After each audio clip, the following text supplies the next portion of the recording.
Okay, it is Monday, March 10th, 2025, and this is a daily brief. I mean, if you're going to look at a big story for today, it's really how politics is affecting the battlefield and whether it should be doing this at this point or not. My name is Gerdes. I'm just a professor trying to provide context in the war in Ukraine. Okay, here you are, 1,190 Russians off the battlefield day over day, 18 tanks, 40 armored fighting vehicles, 65 artillery systems, 138 vehicles and fuel tanks. So this number has been consistently low. You see, it's actually the actual average of the month of March so far, which is lower than February and lower than January and so on and so forth. 40,000 plus Russian vehicles have been destroyed since the beginning of the full-scale invasion. Isn't that amazing? Like 40,000 vehicles. And yeah, I'm pretty sure Putin never saw or anticipated that this is what was going to happen. Russian forces fire 176 drones at Ukraine overnight, injuring 2 men and a teenager. Ukraine's air defenses intercepted 130 Russian Shahed drones during a massive overnight attack targeting 15 different oblasts, and I don't see a lot of damage around. Like usually I see lots of damage if there is a lot of damage, and I don't see that in the news today.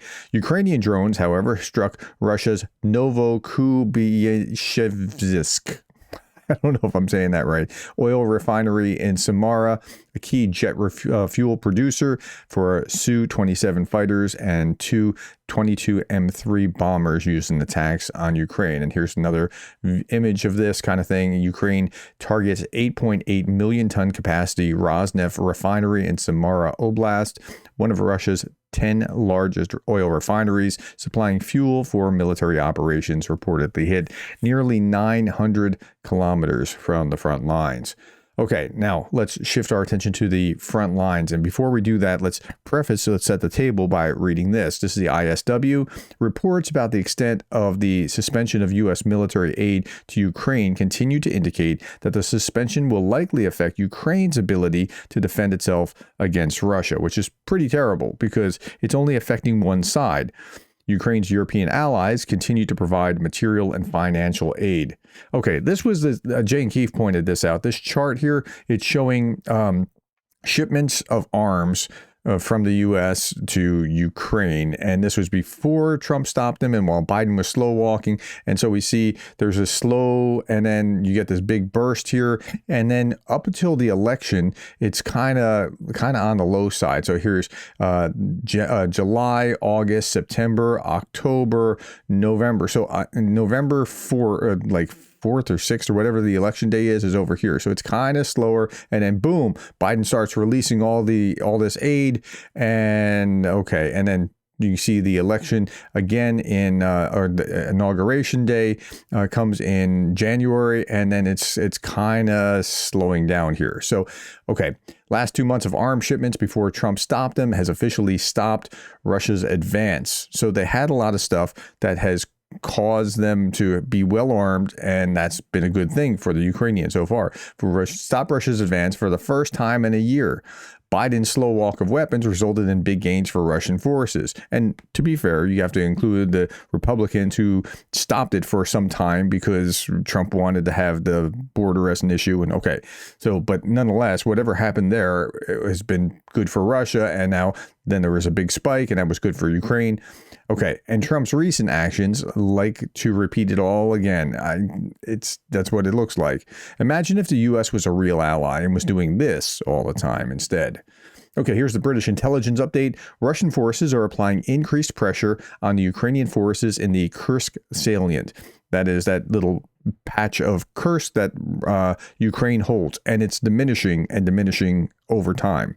Russia from the west, north, and east, Ukraine's forces likely maintain control of approximately 300 square kilometers of territory in Kursk.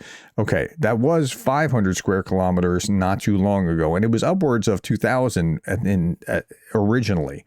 Russian forces continue to conduct fewer offensive operations elsewhere on the front line compared to late 2024 and early 2025.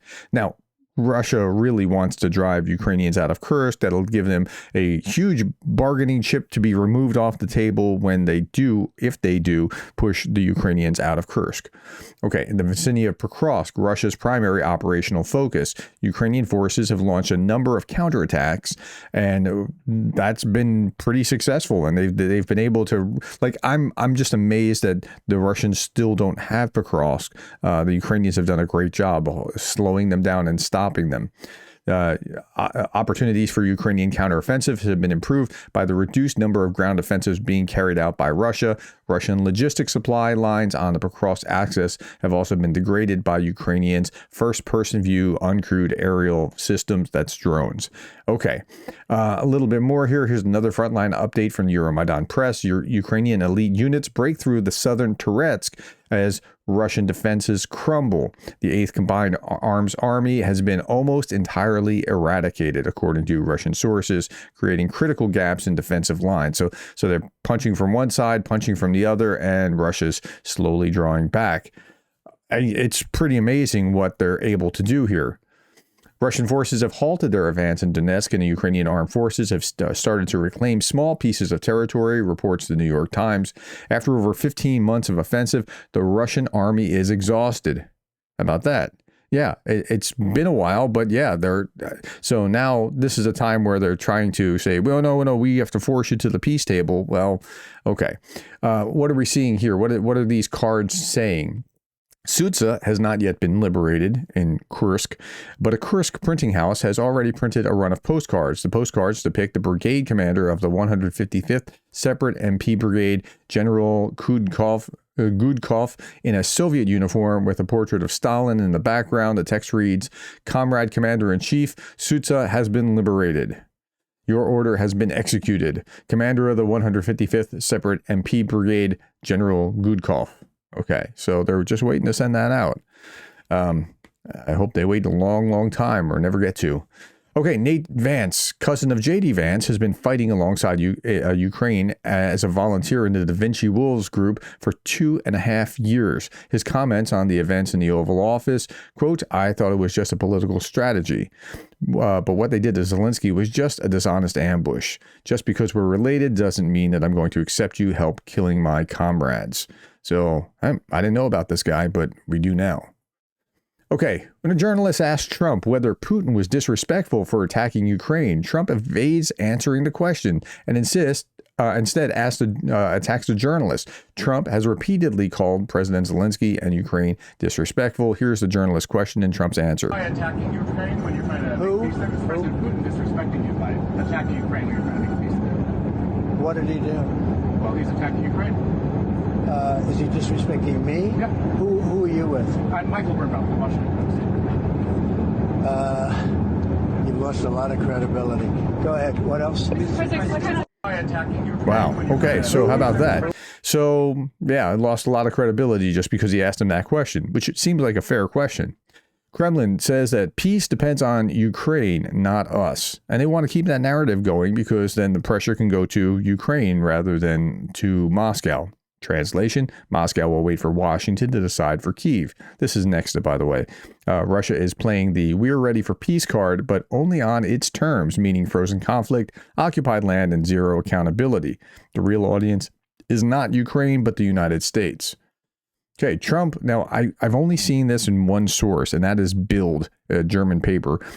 But I've seen it multiple places being carried saying breathlessly, "Oh, this is about to happen." Slow down. We only saw it in one place.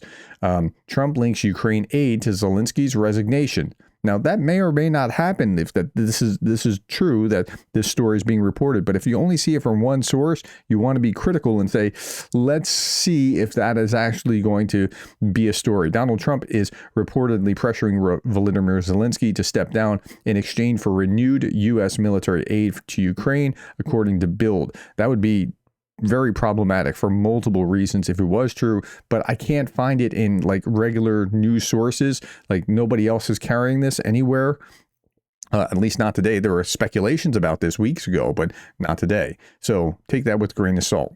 Okay, meanwhile, In Russia, state TV host Vladimir Solyov asserted that there will be no ceasefire and peace will happen only on Russia's terms. He mocked American politicians who pledged to stand with Ukraine, but now their support is nowhere to be seen. So that's what they're saying on state media, state TV.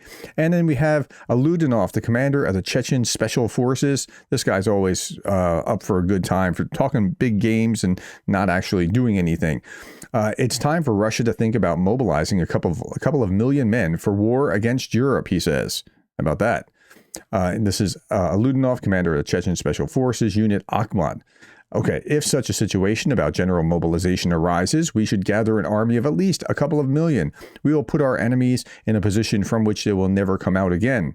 Either the NATO bloc will collapse and we will finish off Europe, or they will stop and agree to any conditions just to make peace with us. Europe and most European countries will cease to exist as a result of a potential clash with Russia. Okay, so that's where the Russians are in their minds. Now, United 24 put this out. I thought this was really useful. No European army is large enough to repel a Russian invasion alone. If united, however, they can not only withstand the aggression, but prevail. The figures are based on public reports, are approximate yet compelling. So here's, say, fighter aircraft. And now you see on the left side, you see the European Union, and then you see Russia on the right side. But the European Union plus Ukraine, that's in yellow, that's added to it, is quite different. So in some things, the European Union will outnumber them. In other things, the Russians will outnumber the European Union. You add both of these together. So here's the number of soldiers. Yeah, you put the Ukrainian army on top of Russia's, or on top of European Union, and well outnumbers Russia. You put tanks on, well outnumbers. Fighter aircraft in service, European Union already outnumbers it. Infantry fighting vehicles, European Union and Ukraine is just dominating. Artillery systems, or even with Russia, still dominates them. So Ukraine and Europe really belong together, in my estimation, especially when there's saber rattling coming from Russia. Okay. Every night, Ukraine is pure tea, says Victoria here in a post. Going to bed feels like a gamble, and waking up is scary because you never know what damage or death Russia brought. These attacks are hard on everyone, but especially on kids and pets. Now, if you're listening to something in the background, if you're hearing a kind of sound in the background, that's the sound of drones. That's what they're hearing every night. Okay. And then we'll end with this, and that is a mother talking to a 4-year-old. The 4-year-old says at night, I'm trying to go to bed, I hope they will shoot down the missiles, says Platon, during a Russian attack on Ukrainian cities. His mom has Platon sleep on a sled in the entrance of the residential building to keep him safer. He has a small mattress, a pillow, a blanket there for him. Ukrainian moms have several similar conversations with their kids every night as Russia continues its aggression against civilians. Ukrainian kids deserve a safe future where Russia won't attack them again. I think that's fair. All right, my friends, that's all that I have for you today. Thank you for your time. Thank you for the likes, the shares, the subscribes, and thank you for being the kind of person that cares about Ukraine.